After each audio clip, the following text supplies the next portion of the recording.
I am so excited to share with you today turning our formal dining room into our dream office. When we first moved into our home, this is what it looked like. Carpeted floor, red walls, and it was gross. So we turned it into this, which was a good upgrade.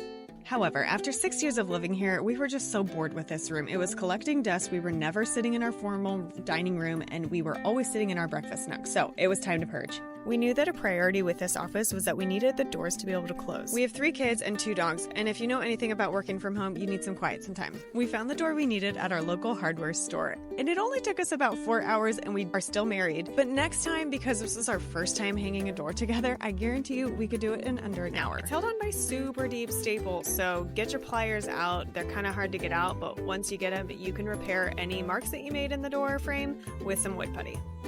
Now, I'm going to give you a tip that's going to save you about 3 hours and having to take the door down and start over when you were almost done. Before you do any of what we're doing right now, you need to look at the side. Pre-hung doors come with staples along the side that hold the frame together in the store until you get it home. It showed nothing on the YouTube videos that we watched, and so I'm telling you, you need to take those staples out so that the frame is adjustable and can fit your jam width. Adjusting the door would have been so much easier had we not realized that we took only one side out and then we had to take the door completely out to get the other side. Once the door is level on all sides, not level with your frame because your house is probably not level, you can put that trim back up. We used a finish nailer. We caulked around the seams, made sure that it was really smooth, and then I filled any holes with wood putty. First step was completed. Now we needed to extend this wall out about 2 feet. I thought we were going to need a contractor for this part, but turns out you can also YouTube this like I did. Now this needed actually about 11 3/4 of an inch to come out to be able to fit the custom doors that we had ordered on the cheap from an awesome builder friend.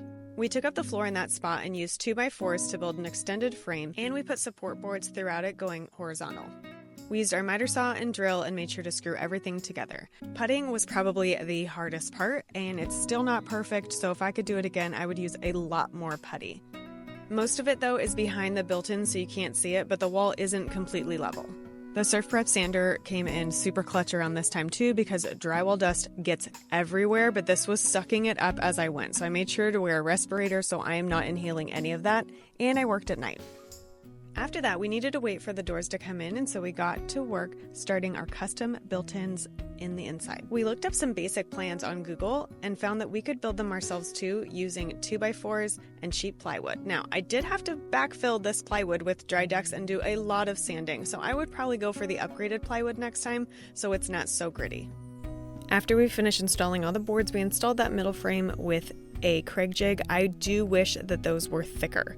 Now, I filled all this with dry decks as I told you, and then I was able to sand everything back using my Surf Prep sander so that dust was able to get sucked up as I went. I did not fill the inside because the inside was just going to hold a bunch of storage stuff for the office, and so it didn't matter as much. I vacuumed everything up and then I wiped it down with a tack cloth so it could be ready for paint. Oh, and the last thing to make it look very professional is caulking and filling all the Craig holes. Now they make these little wooden dowels that you see on the left there. You put a little wood glue in them, you wedge them down in, twist them, and they will make it flush. If they're not flush, if they don't fit all the way down, just take a little sandpaper and sand them down. I used caulking to fill all the seams inside before painting. Make sure that you let it dry overnight.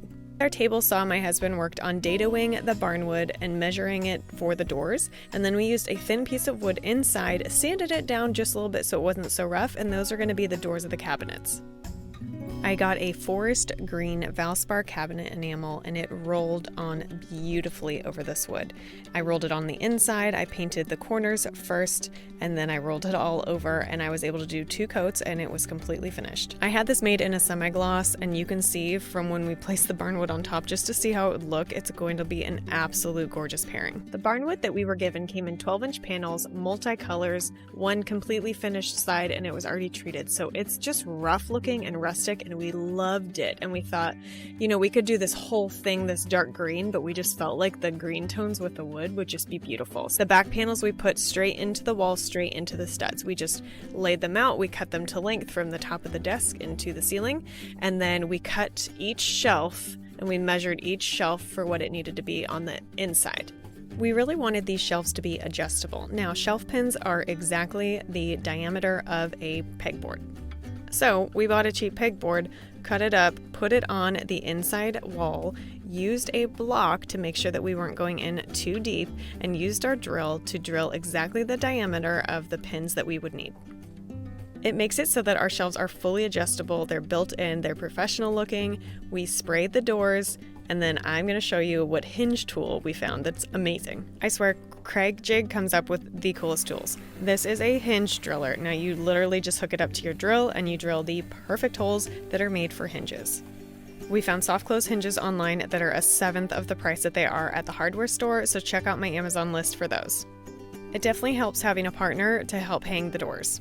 Here is a dynamic shift from an ugly wall that's kind of purpley to the built-ins to the almost finished product. A few weeks into this project and the office was coming along beautifully, I got started on the wall paint, which is called Statuesque by Sherwin-Williams.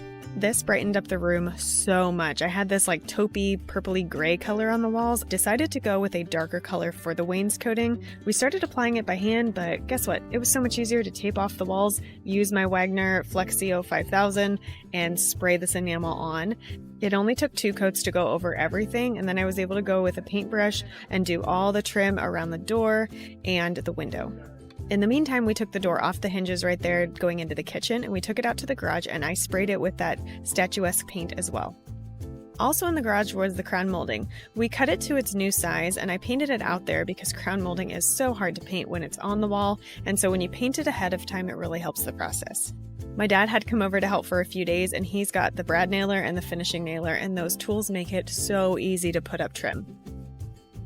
Now our friend works in construction and building and was able to get us a great price for these raw doors so that I could stain them and seal them myself.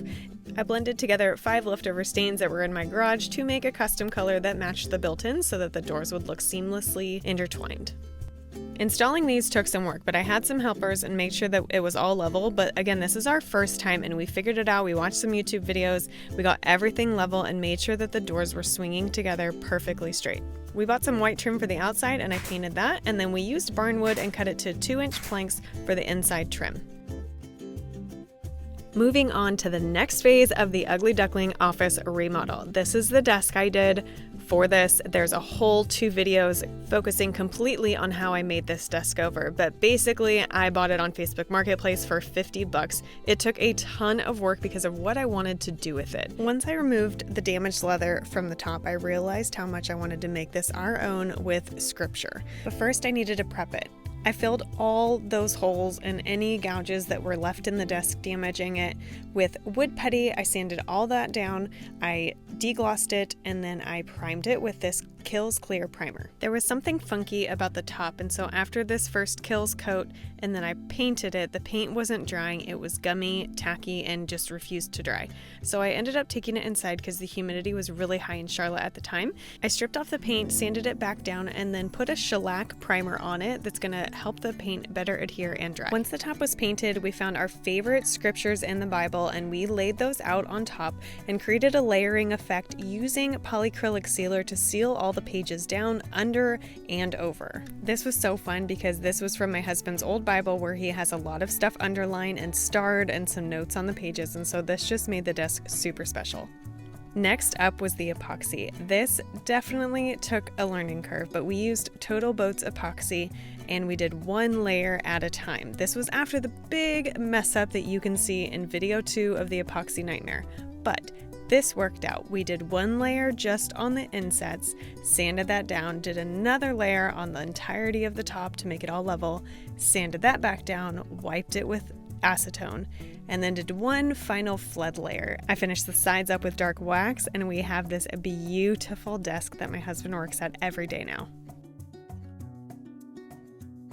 Towards the end, it was just filling nail holes, making sure that everything was secure, and doing any last-minute touches. For the side of the room that's done, here is the before and after. We had to wait 4 weeks for the paint on the walls to dry before we started the wallpaper.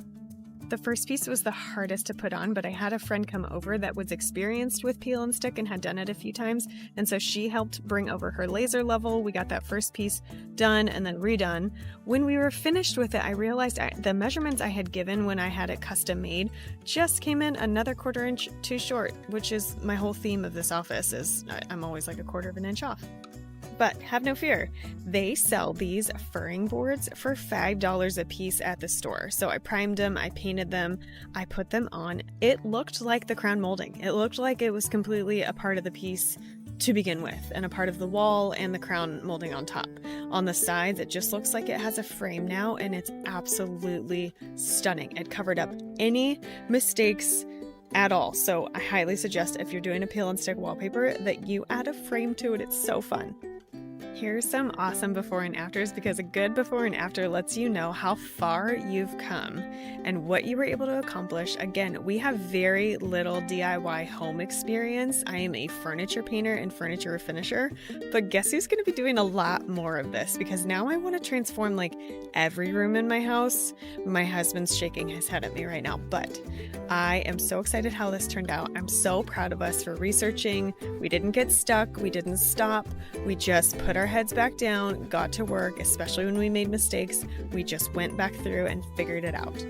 So I would love for you to drop a comment below and let me know your favorite part of this remodel. Everything is linked in the description, from the light to the clear acrylic whiteboard right there, the rug, everything in here, even the Roman shades that are on the windows, is all linked in my Amazon. Everything can be found online except for this gorgeous desk. It is one of a kind, and it will be staying here because it's heavier than I'll get out. But everything's done, so I'd love to know what you guys think.